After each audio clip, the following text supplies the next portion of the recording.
The greatest triumph of civilization is often seen as our mastery of heat.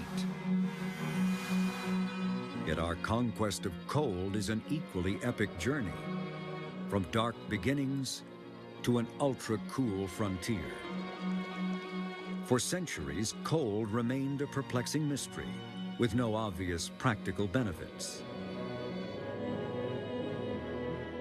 Yet in the last 100 years, cold has transformed the way we live and work.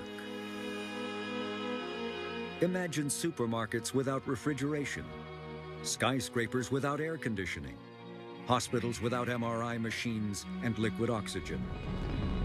We take for granted the technology of coal, yet it has enabled us to explore outer space and the inner depths of our brain. And as we develop new ultra-cold technology to create quantum computers and high-speed networks, it will change the way we work and interact.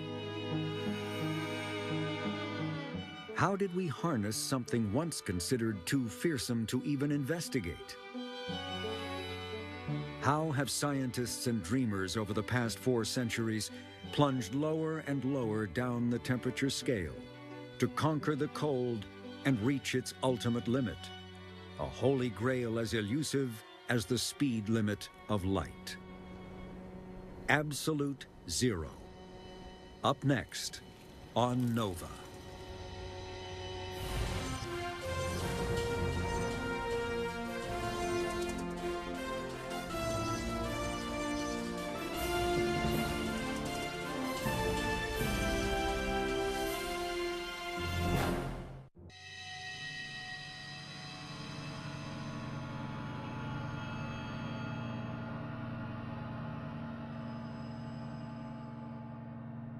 Extreme cold has always held a special place in our imagination.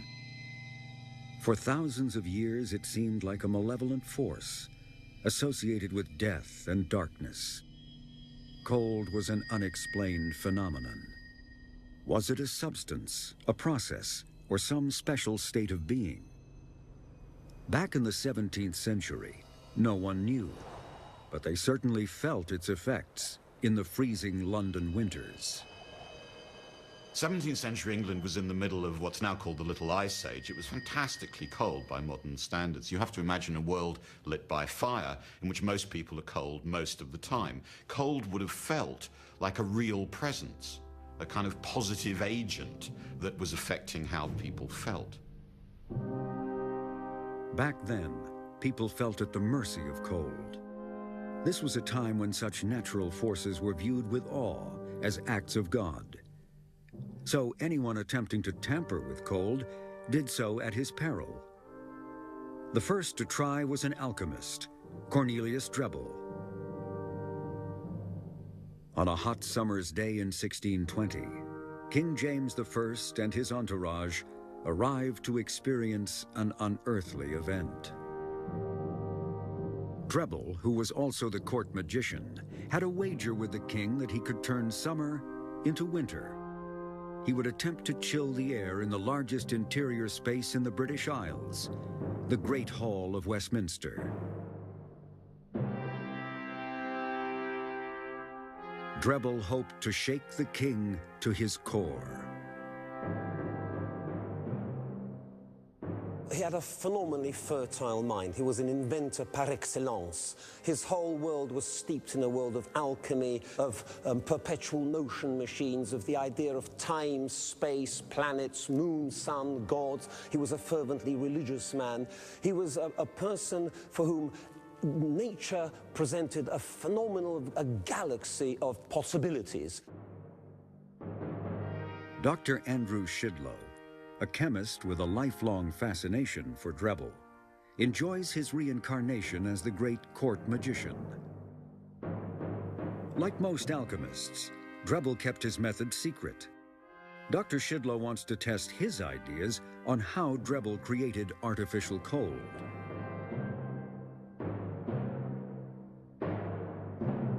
When Drebel was trying to achieve the lowest temperature possible. He knew that ice, of course, was the freezing point, the coldest you could get normally.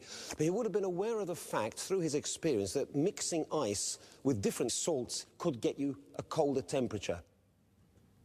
Salt will lower the temperature at which ice melts. Dr. Shidlow thinks Drebel probably used common table salt, which gives the biggest temperature drop.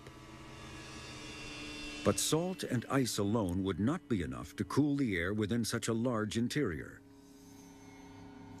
Drebel was famous for designing elaborate contraptions, a passion shared by Dr. Shidlow, who has an idea for the alchemist's machine.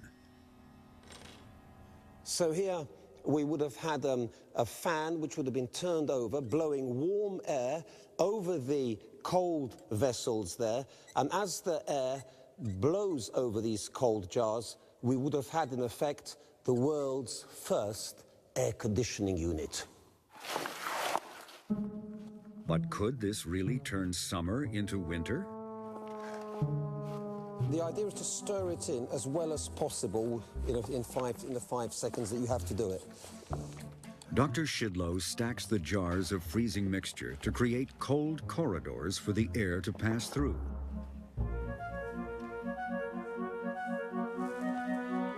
Right, we can feel it's very cold. In fact, I could feel cold air actually falling on my hands, because cold air, of course, is denser than warm air, and one can feel it quite clearly on the fingers. The vital question: would the gust of warm air become cold?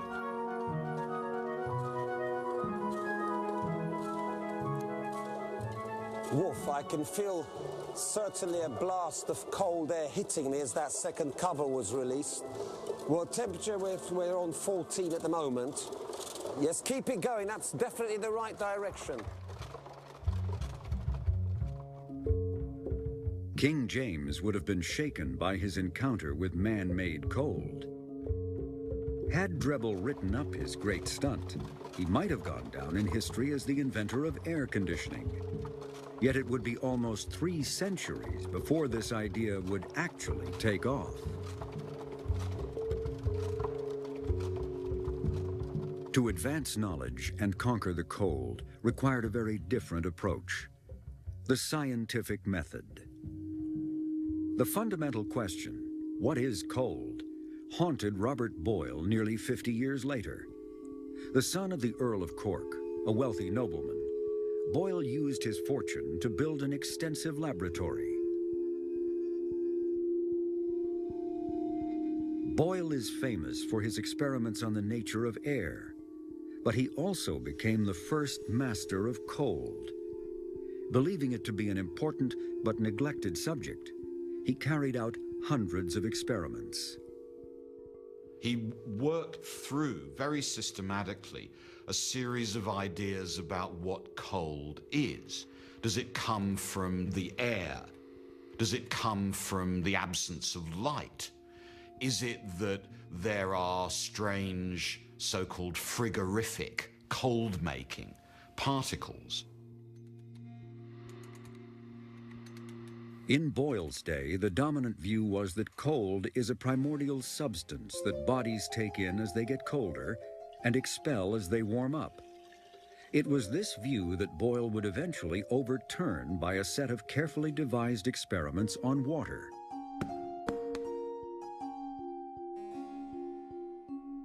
First, he carefully weighed a barrel of water and took it outside in the snow, leaving it to freeze overnight. Boyle was curious about the way water expanded when it turned to ice. He reasoned that if once the water turned to ice, the barrel weighed more, then perhaps cold was a substance after all. But when they re-weighed the barrel, they discovered it weighed exactly the same.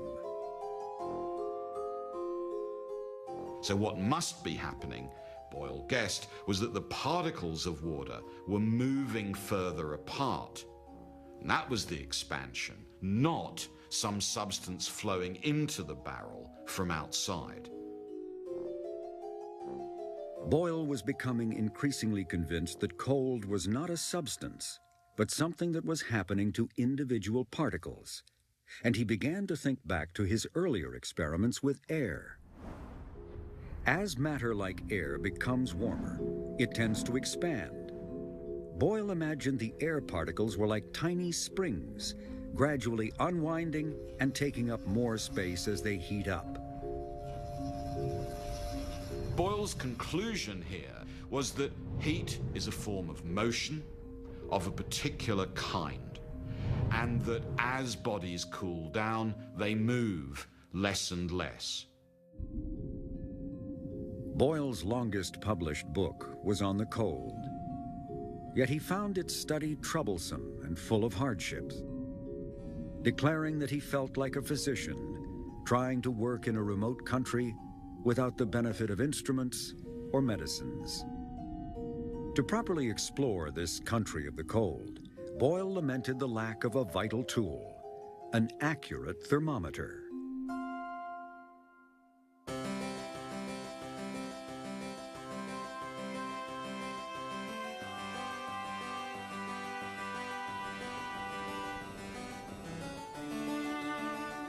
It was not until the mid-17th century that glass blowers in Florence began to produce accurately calibrated thermometers. Now it became possible to measure degrees of hot and cold. Like the air in Boyle's experiment, heat makes most substances expand. Early thermometers used alcohol, which is lighter than mercury and expands much more with heat. So these Florentine thermometers were sometimes several meters long and often wound into spirals. But there was still one major problem with all thermometers: the lack of a universally accepted temperature scale. There are all kinds of different ways of trying to stick numbers to these degrees of hot and cold, and they, on the whole, didn't agree with each other at all. So one guy in Florence makes one kind of thermometer, another guy in London makes a different kind, and they just don't even have the same scale. And so there was a lot of problem in trying to standardize thermometers. The challenge was to find events in nature that always occur at the same temperature and make them fixed points. At the lower end of the scale, that might be ice, just as it begins to melt. At the upper end, it could be wax, heated to its melting point. The first temperature scale to be widely adopted was devised by Gabriel Daniel Fahrenheit, a gifted instrument maker who made thermometers for scientists and physicians across Europe. He had several fixed points. He used a mixture of ice, water, and salt for his 0 degrees, ice melting in water at 32 degrees, and for his upper fixed point, the temperature of the human body at 96 degrees, which is close to the modern value. One of the things that Fahrenheit was able to achieve was to make thermometers quite small, and that he did by using mercury, as opposed to alcohol or air, which other people had used. And because mercury thermometers are compact, clearly if you're trying to use it for clinical purposes, you don't want some big thing sticking out of the patient. So the fact that he could make them small and convenient, that seems to be what made Fahrenheit so famous and so influential. It was a Swedish astronomer, Anders Celsius, who came up with the idea of dividing the scale between two fixed points into 100 divisions. The original scale used by Celsius was upside down. So he had the boiling point of water as 0 and the freezing point as 100, with numbers just continuing to increase as we go below freezing. And this is another little mystery in the history of the thermometer that we just don't know for sure. What was he thinking when he labeled it this way? And it was the botanist Linnaeus, who was then the president of the Swedish Academy, who after a few years said, well, we need to stop this nonsense, and inverted the scale to give us what we now call Celsius scale today.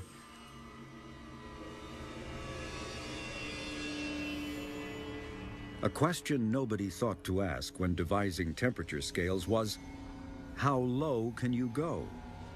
Is there an absolute lower limit of temperature? The idea that there might be would become a turning point in the history of cold. The story begins with the French physicist Guillaume Amonton. It's pressure. He was doing experiments, heating and cooling bodies of air to see how they expand and contract. Amonton heated air in a glass bulb by placing it in hot water. Just like a hot air balloon, the air in the glass bulb expanded as the increased pressure forced a column of mercury up the tube. Then he tried cooling the air. He was noticing that, well, when you cool a body of air, the pressure would go down. And he speculated, well, what would happen if we just kept cooling it? By plotting this falling temperature against pressure, Amonton saw that as the temperature dropped, so did the pressure. And this gave him an extraordinary idea. Amonton started to consider the possibility, what would happen if you projected this line back until the pressure was zero? And this was the first time in the course of history that people had actually considered the concept of an absolute zero of temperature. Zero pressure, zero temperature. It was quite a revolutionary idea when you think about it, because you wouldn't just think that temperature has a limit of a lower bound or zero, because in the upper end it can go on forever, we think, until it's hotter and hotter and hotter. But somehow maybe there's a 0 point where this all begins. So you could actually give a calculation of where this 0 point would be. Amonton didn't do that calculation himself, but some other people did later on. And when you do it, you get a value that's actually not that far from the modern value of roughly minus 273 centigrade. In one stroke, Amonton had realized that although temperatures might go on rising forever, they could only fall as far as this absolute point, now known to be minus 273 degrees centigrade. For him, this was a theoretical limit, not a goal to attempt to reach. Before scientists could venture towards this 0 point, far beyond the coldest temperatures on Earth, they needed to resolve a fundamental question. By now, most scientists defined cold simply as the absence of heat. But what was actually happening as substances warmed or cooled was still hotly debated. The argument of men like Amonton relied completely on the idea that heat is a form of motion and that particles move more and more closely together as the substance in which they're in gets cooler and cooler. Unfortunately, the science of cold was about to suffer a serious setback.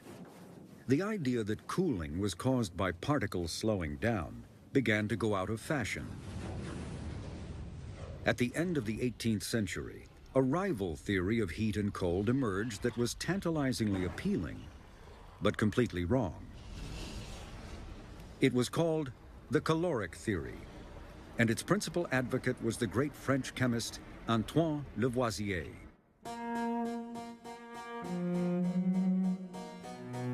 Like most scientists of the time, Lavoisier was a rich aristocrat who funded his own research. He and his wife, Madame Lavoisier, who assisted with his experiments, even commissioned the celebrated painter David to paint their portrait. Lavoisier carried out experiments to support the erroneous idea that heat was a substance, a weightless fluid that he called caloric.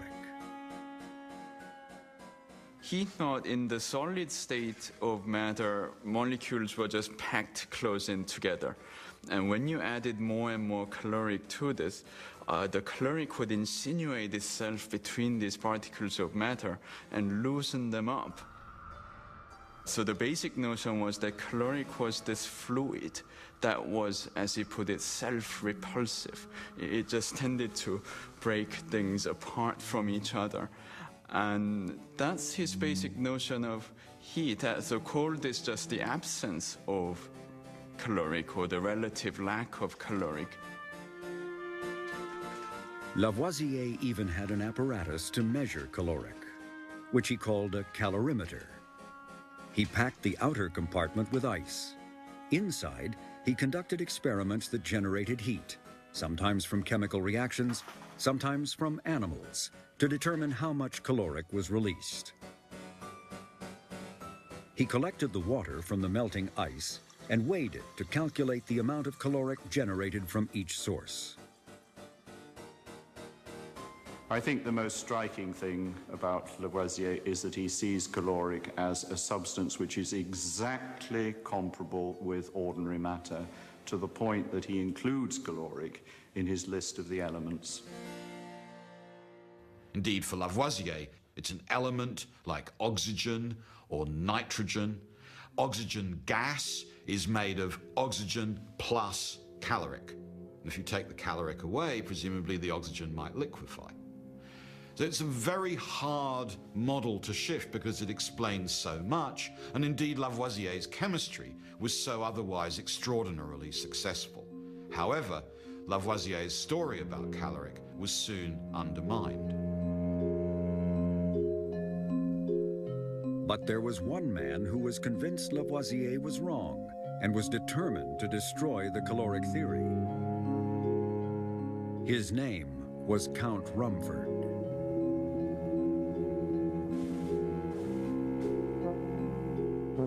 Count Rumford had a colorful past. He was born in America, spied for the British during the Revolution, and after being forced into exile, became an influential government minister in Bavaria. Among his varied responsibilities was the artillery works. And it was here in the 1790s that he began to think about how he might be able to disprove the caloric theory using cannon boring. Rumford had noticed that the friction from boring out a cannon barrel generated a lot of heat.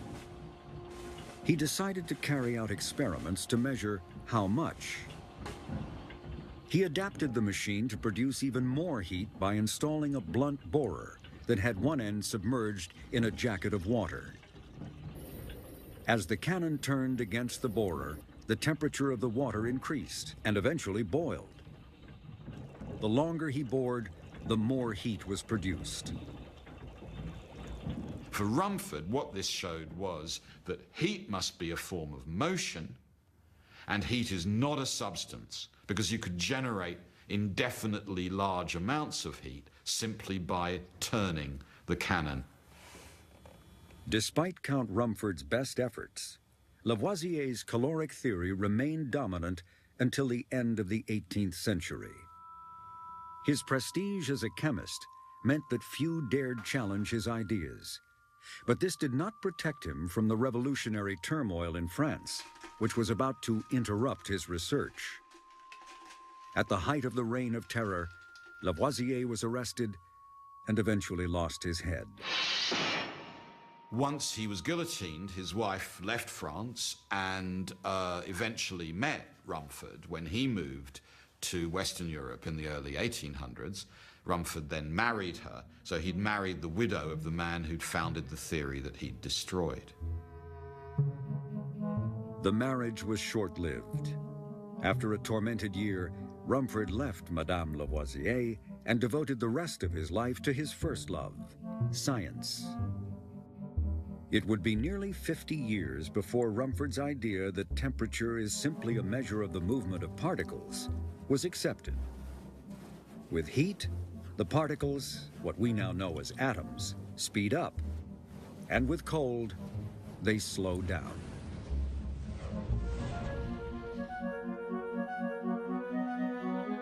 Rumford's dedication to science led him to become a founder of the Royal Institution in London, and it was here that the next major breakthrough in the conquest of cold would occur.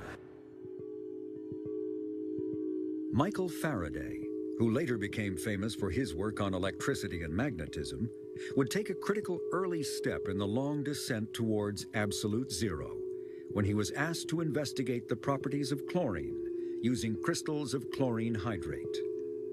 This experiment was potentially explosive, which is perhaps why it was left to Faraday, and perhaps also why Dr. Andrew Shidlow is curious to repeat it today. We are about to undertake an exceedingly dangerous experiment in which Michael Faraday in 1823 heated this substance here, the hydrate of chlorine, in a sealed tube. Is that sealed? That's sealed, Andrew. That's absolutely brilliant. In the original experiment, Faraday took the sealed tube and heated the end containing the chlorine hydrate in hot water. He put the other end in an ice bath. Soon he noticed yellow chlorine gas being given off. Because a gas is being produced, pressure's building up. Ray, this is where it starts to get dangerous. So if you now take a few steps back. When Faraday did the experiment, a visitor, Dr. Paris, came by to see what he was up to. Paris pointed out some oily matter in the bottom of the tube. Faraday was curious and decided to break open the tube. Right, so let's have a look inside here.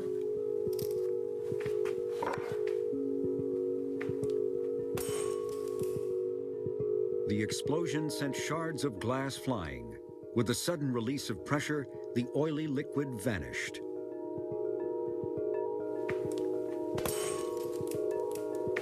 And there we are. Is that what happened? Yeah, that's exactly what happened. It popped open, glass flew. And can you detect the strong smell of chlorine? I can now. Absolutely. Well, he detected the strong smell of chlorine, and this was a major mystery for him. Faraday soon realized the increased pressure inside the sealed tube had caused the gas to liquefy. And when the tube was broken, the oily liquid evaporated. Just as heat must be applied to evaporate water, he saw that energy from the surrounding air had transformed liquid chlorine into a gas. In a brilliant deduction, Faraday realized that by absorbing heat from the air, he had cooled or refrigerated the surroundings. Michael Faraday had produced cold. Later, he used the same technique with ammonia, which absorbs even more heat. He predicted that one day this cooling might be commercially useful. Faraday took no interest in commercial exploitation. But across the Atlantic, a Yankee entrepreneur had a very different philosophy. Frederick Tudor had a chance conversation with his brother that led him on a path to become one of the richest men in America.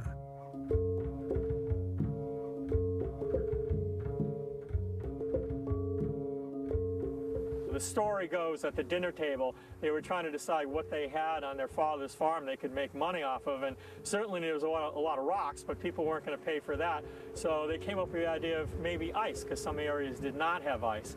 And it seemed kind of crazy at first, but it paid off. When Tudor began harvesting ice from New England ponds, he soon realized he needed specialized tools to keep up with the huge demand. We had the saws, and the saws were improvement over the old wood saws. They have teeth that are sharpened on both sides and set, so it cuts on both the up and the down stroke. The crew could clear a 3-acre pond easily in a couple of days.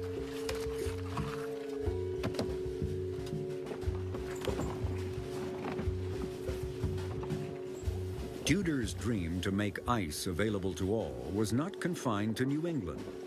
He wanted to ship ice to hot parts of the world, like the Caribbean and the Deep South. When Tudor first tried to convince shipmasters to put his load of frozen water into the ships, they all refused because they told him that water belonged outside the hull, not inside.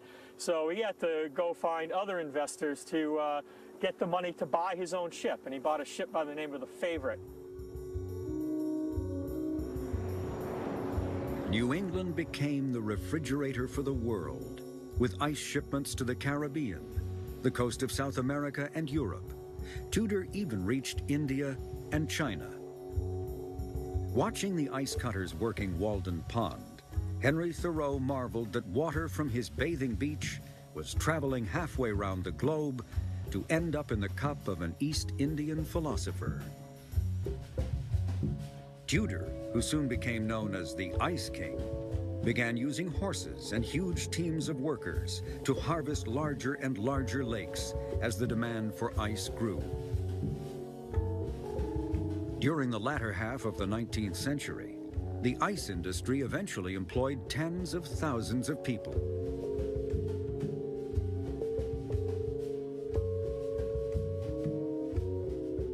Tudor became the largest distributor of ice, and he became one of the first American millionaires.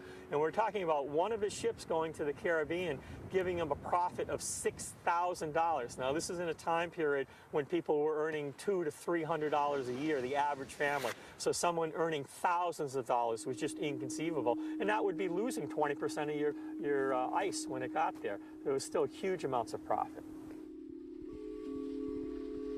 Tudor's success was based on an extraordinary physical property of ice.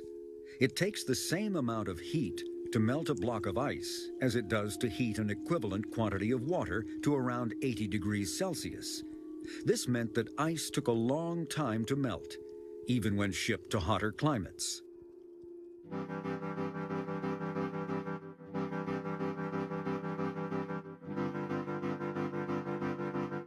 What started out as a small family enterprise turned into a global business. Frederick Tudor had industrialized coal in the same way the great pioneers of steam had harnessed heat. By the 1830s, the Industrial Revolution was in full swing. Yet ironically, it was not until a small group of scientists worked out the underlying principles of how steam engines convert heat into motion that the next step in the conquest of coal could be made. Only after solving this riddle of heat engines could the first cold engines be made to produce artificial refrigeration. How much useful work can you get out of a given amount of heat? By the early 1800s, that had become the single most important economic problem in Europe. To make a profit was to convert heat into motion efficiently, without wasting heat and getting the maximum amount of mechanical effect.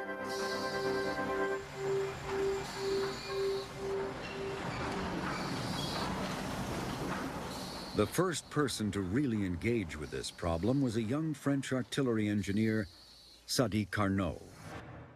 He thought that improving the efficiency of steam engines might help France's flagging economy after defeat at Waterloo in 1815. Working at the Conservatoire des Arts et Métiers, he began to analyze how a steam engine was able to turn heat into mechanical work. In steam engines, it looks as though heat is flowing around the engine, and as it flows, the engine does mechanical work.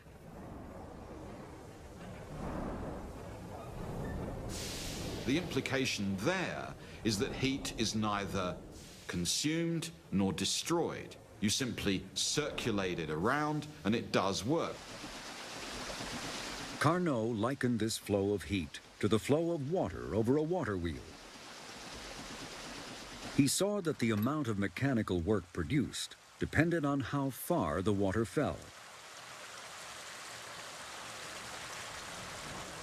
His novel idea was that steam engines worked in a similar way, except this fall was a fall in temperature from the hottest to the coldest part of the engine.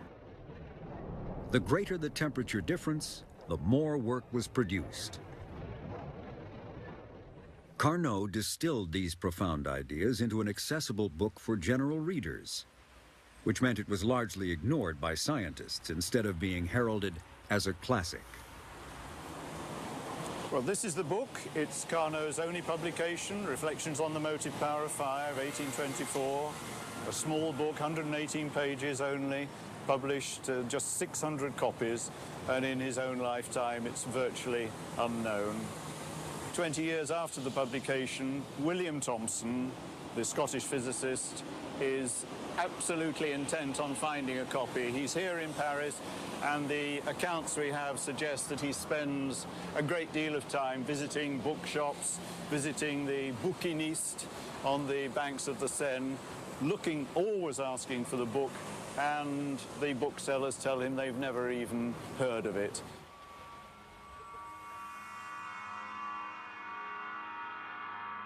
William Thomson, who would later become Lord Kelvin, a giant in this new field of thermodynamics, was impressed by Carnot's idea that the movement of heat produced useful work in the machine.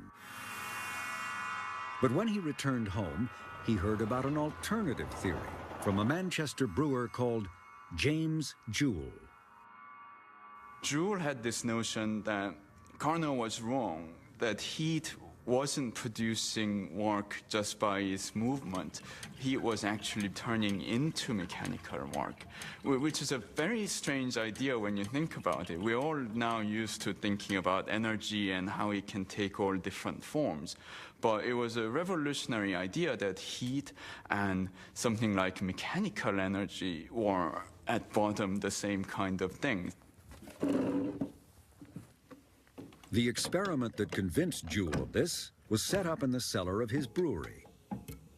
It converted mechanical movement into heat, almost like a steam engine in reverse.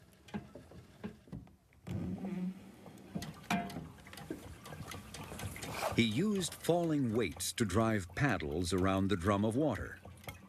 The friction from this process generated a minute amount of heat.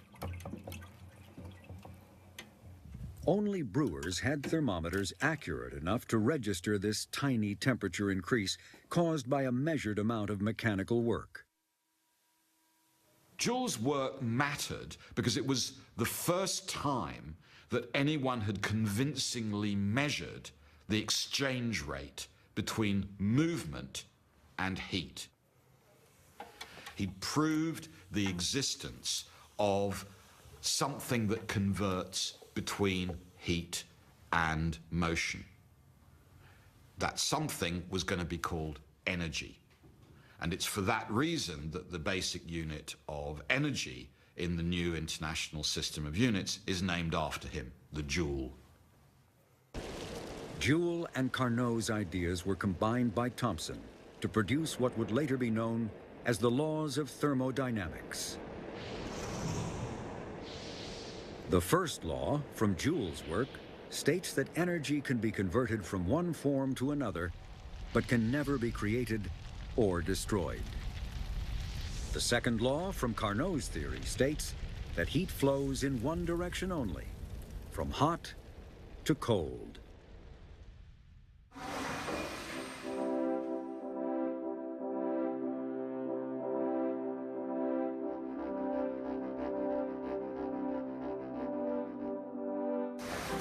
In the second half of the 19th century, this new understanding paved the way for steam power to artificially produce ice. Ice-making machines like this one were based on principles discovered by Michael Faraday, who showed when ammonia changes from a liquid to a gas, it absorbs heat from its surroundings. It's part of what is now known as a refrigeration cycle. In the first stage of this cycle, gigantic pistons compress ammonia gas into a hot liquid. The hot liquefied ammonia is pumped into condenser coils, where it's cooled and fed into pipes beneath giant water tanks.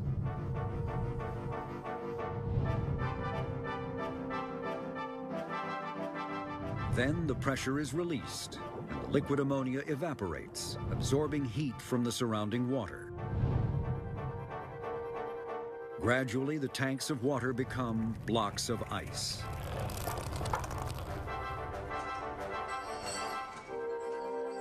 By the 1880s, many towns across America had ice plants like this one, which could produce 150 tons of ice a day. For the first time, artificially produced ice was threatening the natural ice trade created by Frederick Tudor. America's appetite for ice was insatiable. Slaughterhouses, breweries, and food warehouses all needed ice. Animals were disassembled on production lines in Chicago, and the meat was loaded into ice-cooled boxcars to be shipped by railroad. Livestock on its way to the great meat-packing centers of the nation, to markets everywhere. Food of every sort, safely and quickly delivered in refrigerator cars.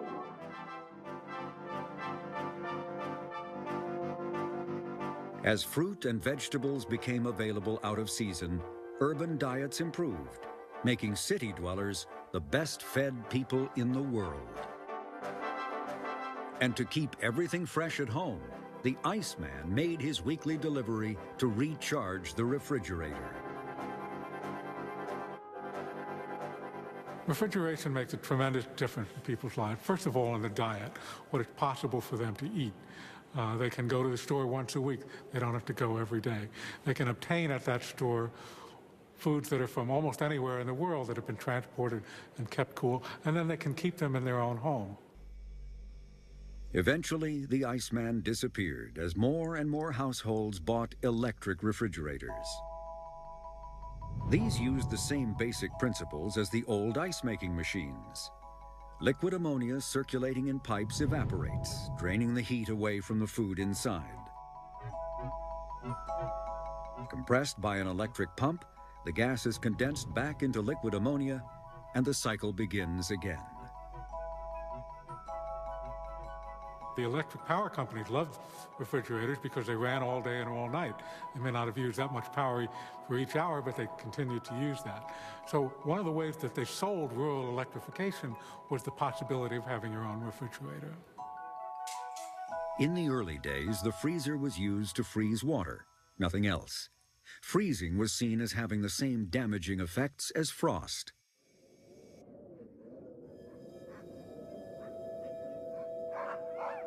The man who would change this idea forever was a scientist and explorer named Clarence Birdseye. In 1912, Birdseye set off on an expedition to Labrador, and the temperature dropped to 40 degrees below freezing.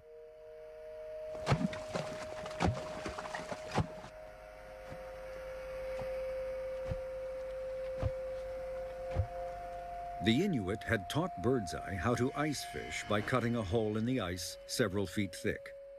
When he caught a fish, he found it froze almost as soon as it hit the air. This process seemed to preserve the fish in a unique way. When you went to cook this fish, it tasted just as good as fresh. And he couldn't figure that out because when he froze fish at home, they would taste terrible. So when he got back home, he finally tried to figure out what was the difference between this quick freezing and the usual freezing.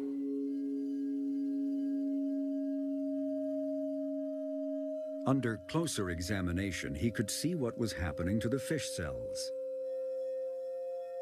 With slow freezing, large ice crystals formed, which distorted and ruptured the cells. When thawed, the tissue collapsed and all the nutrients and flavor washed away. The so-called mushy strawberry syndrome. But with fast freezing, only tiny ice crystals were formed inside the cells, and these caused little damage.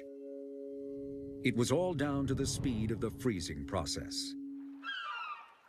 A simple concept, but it took Clarence Birdseye another 10 years to perfect a commercial fast freezing technique that would mimic the natural process he'd experienced in Labrador. In 1924, he opened a flash freezing plant in Gloucester, Massachusetts, that froze freshly landed fish at minus 45 degrees. He then extended that to all sorts of other kinds of meats and produce and vegetables, and almost single-handedly invented the frozen food industry. Refrigerators and freezers would eventually become icons of modern living. But there was a less visible cold transformation happening at the same time. This would also have a huge impact on urban life: the cooling of the air itself. 3 centuries had passed since Cornelius Drebbel had shaken King James in Westminster. Now, at the dawn of the 20th century, air cooling was about to shake the world. Tell me, what is the lowdown on this air conditioning thing? Now you've started something by asking me that. Air conditioning was about to transform modern life, and the person largely responsible was Willis Carrier, who started off working for a company that made fans. Carrier is sent to Brooklyn for a very special job in 1902. The company that publishes the magazine Judge, one of the most popular full-color magazines in America at this particular time, is having a huge problem. It's July in Brooklyn, and the ink for which they use on their beautiful covers is sliding off the pages. It will not stick because the humidity is too high. Carrier, using some principles that he's been developing as a young new employee of this fan company, finds a way to get out the July 1902 run of the Judge magazine, and from there he begins to eventually build his air conditioning empire. It's based on a simple principle. Control of humidity through control of temperature. That was Willis Carrier's idea. He used refrigeration to cool the water vapor in the humid air. The vapor condensed into droplets, leaving the air dry and cool. The demand for air conditioning gradually grew. In the 1920s, movie houses were among the first to promote the benefits. People would flock there in summer to escape the heat. The movies are wildly popular, and the air conditioning certainly helps to attract an audience, especially if they happen to be walking down the street on a horribly hot day and they duck into this movie theater and have this wonderful experience. Air conditioning became increasingly common in the workplace, too, particularly in the South, where textile and tobacco factories were almost unbearable without cooling. When employees breathe good air and feel comfortable, they work faster and do a better job. I think some people think that these were nice, compassionate employers who were cooling down the workplace for the workers, but of course nothing could be further from the truth. That was an inadvertent byproduct, but actually this was a quality control device to control the breaking of fibers in cotton mills, to get consistent quality control in these various industries, to control the dust that had bedeviled tobacco stemming room workers for decades. I think the workers obviously went home and to their unair-conditioned shacks in most cases, and talked about how nice and cool it was working during the day. It's silly to suffer from the heat when you can afford the modest cost of air conditioning. By the 1950s, people were air conditioning their homes with standalone window units that could be easily installed. This wasn't just an appliance. It offered a new, cool way of life.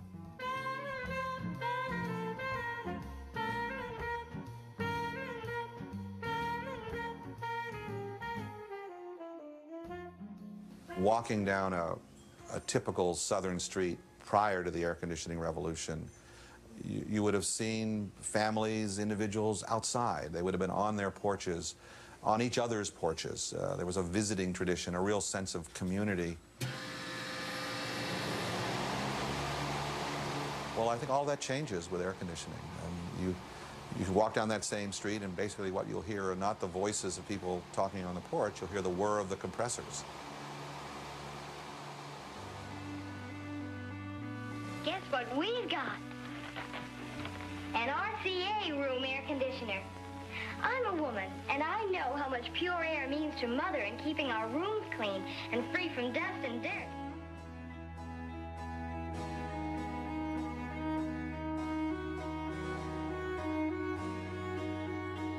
Control of the cold has transformed city life. Refrigeration helped cities expand outwards by enabling large numbers of people to live at great distances from their source of food.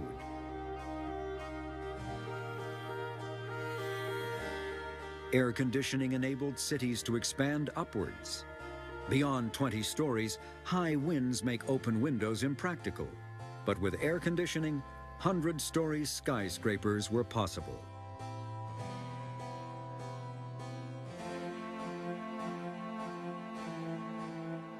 Technologies emerge which not only worked to insulate human society against the evils of cold, but turned cold into a productive, manageable, effective resource.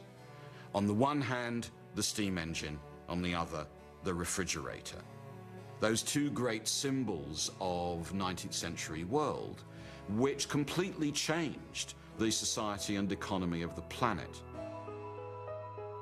All that is part of, I think, what we could call bringing cold to market, turning it from an evil agent that you feared into a force of nature from which you could profit. The explosive growth of the modern world over the last 2 centuries owes much to the conquest of cold. But this was only the beginning of the journey down the temperature scale.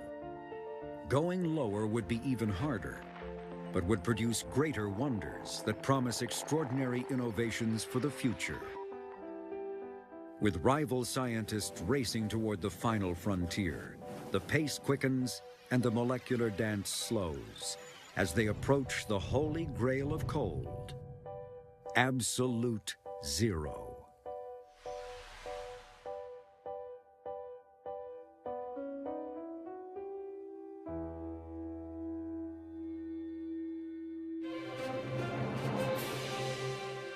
On NOVA's Absolute Zero website, enter a virtual lab and see how close you can get to absolute zero. Make your own temperature scale and more. Find it on pbs.org.